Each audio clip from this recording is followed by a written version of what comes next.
Assalamualaikum and good evening everyone. Today we are going to record an assignment presentation video regarding of fundamental of microcomputer for Microprocessor Technology subject. But first, let me start with introducing ourselves. My name is Muhammad Akmal bin Matno. Assalamualaikum. My name is NABIL AIMAN bin ALIAS. Assalamualaikum. My name is Muhammad HAIQAL bin WIRA.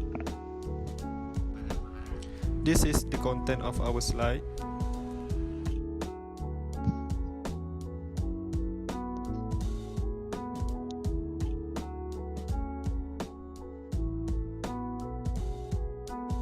Okay, let's start the presentation with the history of microcomputer.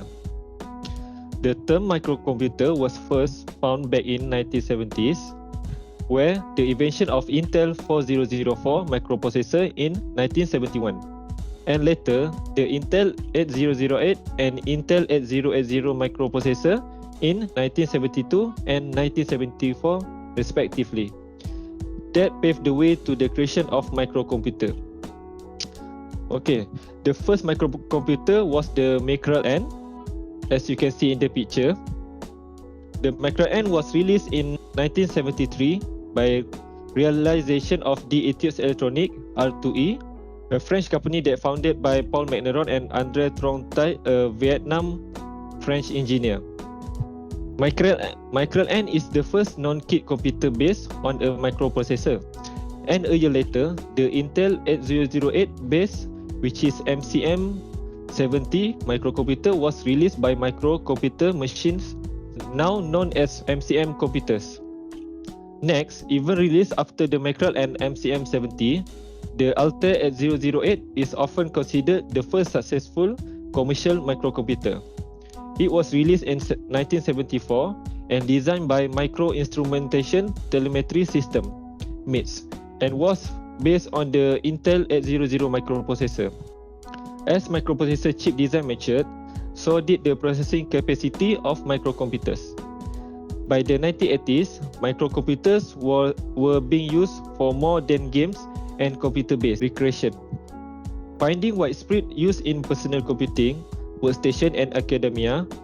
By the 1990s, microcomputers were being produced as pocket-sized personal digital assistant (PDAs), and later came in the form of cell phone and portable music players.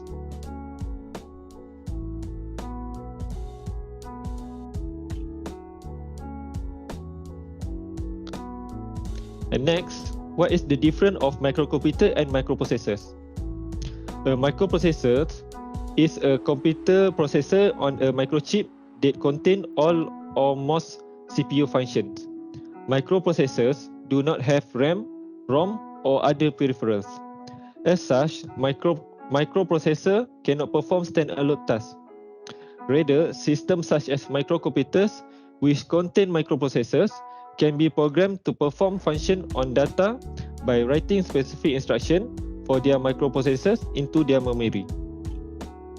A microcomputer can be technically be described as the combination of microprocessor and its I/O device, circuitry and memory, just not on a single chip.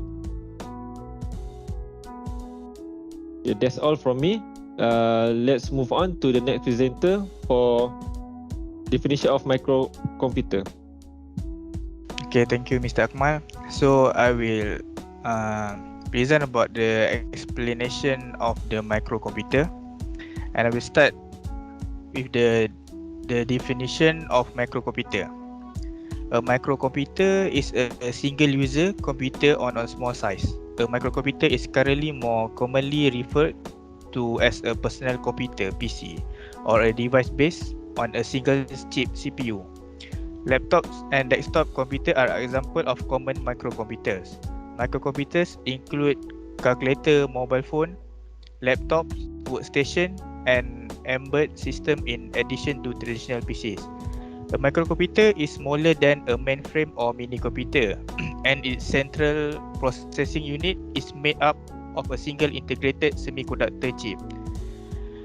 They also have read-only memory and random access memory, as well as input-output ports and a bus or system of linking wires, all housed in a single device known as a motherboard. Common input-output device include keyboard, monitor, printer, and external storage.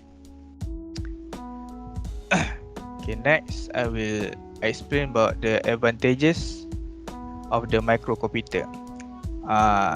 The first advantages of microcomputer is it has a small size, where the PCs are smaller in size as compared to mainframe and supercomputers. The second advantages is for making apps, where PC is used for making different mobile apps, where nowadays every smartphone needs app for better usage. Every app in various app stores help mobile user for fulfilling their needs. The third advantages is stock exchange. In the old days, stock exchange business is mostly done by phone calls, but nowadays every investor has the software installed on their PC, where they can buy or sell stock in the stock market.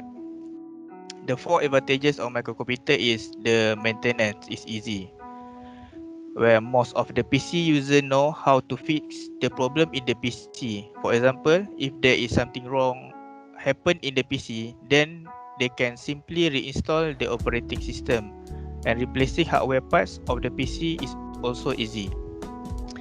Next is microcomputer can be used in business. In today's life, every type of business use PC for handling their office work. All the data of the business is now stored in the PC and remote servers. Next, the research and information. Student and marketer use PC for their research work. People get information from the internet and then save the information on different software. And the last advantages of microcomputer is the connection with people. Now the world is known as a global village.